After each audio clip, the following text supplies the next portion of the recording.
মোবাইলে গেমস খেলা কি জায়েজ? এ প্রশ্ন অত্যন্ত প্রাসঙ্গিক এবং জীবন ঘনিষ্ঠ।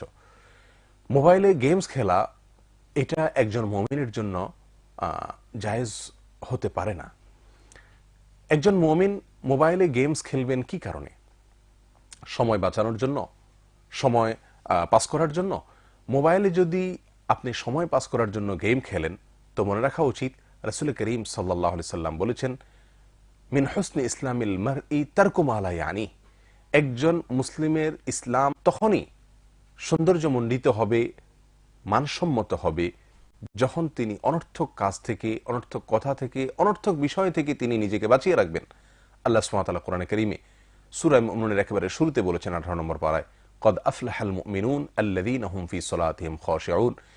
ঈমানদারেরা, ওই সকল ঈমানদারেরা সফলকাম হয়ে যাবেন যারা তাদের সালাতে খুশু অবলম্বন করেন। এবং আল্লাহ সুবহানাহু ওয়া তাআলা এখানে মুমিনের কয়েকটা গুণের ভিতরে একটি গুণ উল্লেখ করেছেন, ওয়াল্লাযীনা হুম আনিল লাগবি মুরিদুন, যারা অনর্থক বিষয় থেকে বেঁচে থাকেন, নিজেকে বাঁচিয়ে রাখেন। মোবাইলে গেমস খেলা এটা একটি অনর্থক কাজ। এর কোনো দুনিয়াবি বা অখরবি বা পরকালীন কোনো কল্যাণ নিহিত